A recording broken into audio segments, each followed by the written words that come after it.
Unplugged. My name is Uche and I'm here with a very handsome looking young man. Okay. So my name is Mazi Jepakokwanyo. I'm on the Igbo Southeast. Mazi. Alright, you heard him. He's Mazi. Yeah. Okay, so Mazi, tell me, from your introduction, it's very obvious that you're an Igbo man, right? Typical only Igbo. I'm Anambra State. Amazing. Is it true, okay, that Igbos are like the most tribalistic people in Nigeria? And I need you to be very sincere on this, please. The fact is this: Ndi Igbo, they are not tribalistic. Number one. They are not, or they are not the most tribalistic. They are not even tribalistic. Okay. And I will prove it to you with ears. enough reason. Number one, have you ever seen an Hausa man coming down to Igbo land to build hotel, to build any investment, to do any kind of investment in Igbo? No. We, the whole world, everybody knows we accommodate people. We go to northern side of Nigeria, we build, we develop, we conquer, we make the place a better place. We make a forest to become a living place. The same thing applicable to Yoruba. So if we are tribalistic, we would have bring every resources down to Igbo. But because we love human beings the way God loves us, that is why we extend our hands across the globe. Go to China, go to South Africa, go to Malaysia, go to America, go to part of the world. If you enter any country in this world, any part of the world, and you did not see any Igbo man, that means you have to pack your bag and baggage. That means that land is not fertile land. So in the Igbo, we are not tribalistic, we are accommodating. In fact, let me just put it this way: Igbo generally, they are highest patronizer when it comes in terms of business. Okay, when you're doing business, you are doing business and the Igbo man did not patronize you, that means that your business will flop. Ask Dangote who are the highest patronizer in his business. Are you sure you're not saying this because you are... I am not saying it because I am from Anambra or Igbo land or even generally Igbo. I am saying it, this is the way it is. Okay, we love everybody, but the problem is that the people we love don't return the love back to us, and that's the reason why we are suffering in this country. I bet a lot of people would beg to differ on that. I'm telling you, because right now, this is going to be, if we had like the other tribes seated here, they would definitely not agree with you. But lucky we don't have them here, so we can fly. But then I want to ask, I mean, there's this notion that I'm sure it's rested in every Nigeria that the Igbos rarely, get themselves in intermarriage. Is that true? Like, get married to other people. And I really need you to be very, very sincere on this one, because I have stories, I have experiences. Okay. And generally, in my tribe, let me explain it to you. They normally know me as somebody that, said it thing the way it is, said the truth. Okay. I don't want to hide anything because I'm an Igbo man. Okay. Your question goes to intermarriage, right? Yes. Good. Can I ask you a question? Go ahead. Question upon question, on top of question. Okay. You hardly see an Hausa man coming down to Igbo to marry Igbo. Because, listen, because they hardly marry. If you want to talk about tribalism, take it to North. Because you hardly see a northern man coming down to Igbo to marry a Christian. Wait, I'm coming. You asked me a question about the tribalism. You have actually gone off track. Okay, right okay, I'm coming. The question again is it true that the Igbos rarely intermarry with other tribes? It's a lie. It's a lie, because I know many Igbo people who marry to Northerners. I know many Igbo people who marry to Yorubas, Oduduwas. But you hardly see. I say it's not that they don't marry Igbo, but I say you hardly see. Out of 100, you can find 3 or 4. Or 4. You hardly see Yoruba or Hausa married to Igbo. But in the Igbo, as long as we love you, you are good to go. We can marry to Hausa, we can marry to Yoruba, we can marry to Ibibio, we can marry to any tribe. Excuse me. Mazi, I'm sure some of your Igbo brothers will be like, Mazi, I'm not saying the complete truth. Because even in the midst of your Igbo community, I know that for certain, that even in the midst of your Igbo community, you see an Anambra person not being able to get married to an Imo person because of some whatever tradition don't and go all that that. way. It's not tradition. No. If Anambra man did not marry to Imo State, does not mean that we don't love ourselves. Please, is that not tribalism? It is not tribalism. Oh, it is not. What is it called? It is called the character does not suit you. Maybe the person's character is bad. Then you don't.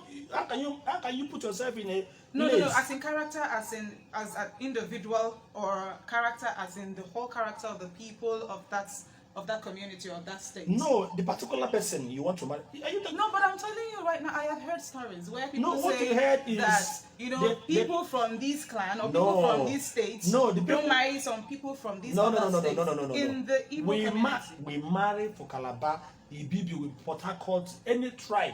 Okay, let me shock you. I'm not disputing the fact that you marry, but I'm saying that you rarely. Yeah. Is that true? That No. the Igbos rarely. No. Like as against compared to the Yorubas, compared to our hausas and deltas and the rest of. Do you know what you call tribe? Tribe is people who doesn't believe in your own tradition. Am I right? Tradition. That's okay. the tribe. Your culture. Yeah. So let me put it in culture. Okay.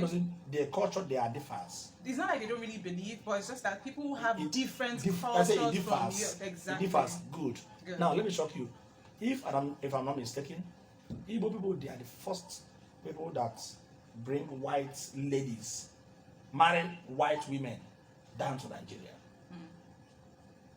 Because if you go to Chinese now, our people, mostly those businessmen, we marry Chinese, we marry Hong Kong, we marry Europeans, we marry Americans, and we bring them.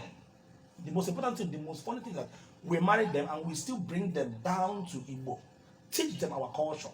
Because you people are very strong on culture. So it has to be no matter of culture. You go out and bring there's something you have culture. to know, because if you're not an Igbo, I pray you marry Igbo so that you have a very nice, better marriage. It's not that you don't have better marriage outside. We have caring. Number one, see, when you marry an Igbo man, like outsiders, they love to marry an Igbo man because they believe that Igbo man, they are industrious. Igbo man, they are very eager to make it in life. Igbo man, we are caring to the core. Igbo man, when you marry an Igbo man, you have chances of having your private business. You have chances of having your business of your own, because we don't like an idle women. We will marry you and teach you the business and bring you in to the business. If you don't have anything, if maybe let me just, how will I put it?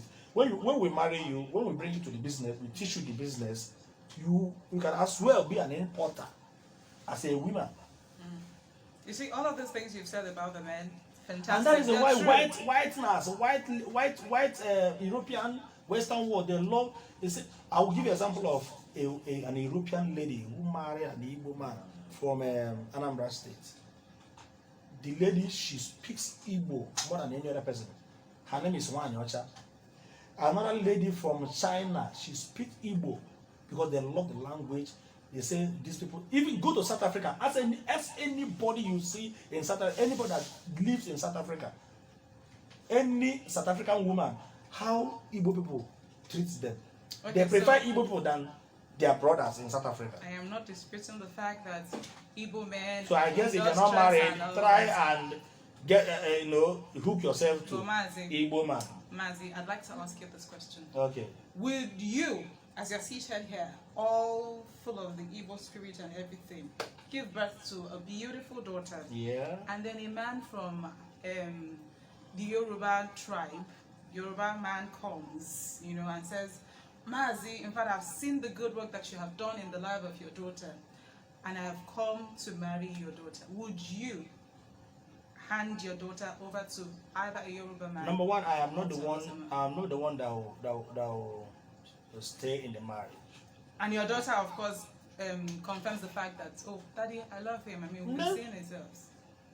You will. It's not you will. This is what has been happening for years. No, but I need you to be there. Yes, what I want from my daughter is for her to live a better life, a good life. I wouldn't want a situation whereby something that will give her joy, I will deprive it from her. So, but okay, it can be easy to answer like that. So, how about when you have a situation where there are two people, two suitors actually coming for your daughter? One is your tribe man, your own clansman that you people are on a very good rapport, and then the other guy is just one Yoruba guy that has just come, and your daughter says she loves, and this one, the two of you have already settled. You know how you people talk about it, that, oh, my daughter is going to get married to your son and all that, and then your daughter comes and says, Daddy, guess what?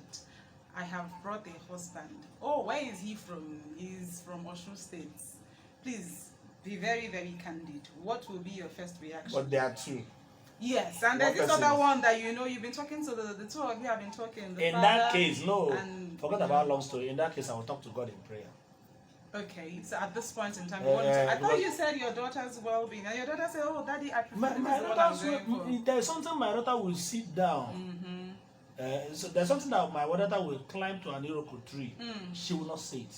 But once as an old man, I will be on my perch, on my little chair, then I will see far. So in that case, I will talk to God in prayer, consult the gods of the land. Say, if they permitted her to go to Yoruba, no problem. If they permitted her to go to Igbo, no problem. I cannot decide in that case because I'm just in the middle. I'm just in the middle. So in as much as I'm in the middle, I cannot conclude. Everything is in the hands of God. So in other words, whichever person is the best, that is for godly her, and fear God, no problem. Regardless of what the person is from. Okay, do you know that some people in Igbo, they worship, that is, they kind of they worship Muslim as a Muslim, but Muslim hardly come to Christian. Okay, so that will be a topic for another time. For another time. All right. So, but I just wanted you to get to the point where you say, and you have already said it. Okay, he said that he would willingly hand his daughter, who's Igbo-blooded, okay, to whoever it is that he feels is the best suitor, regardless of where the person is from.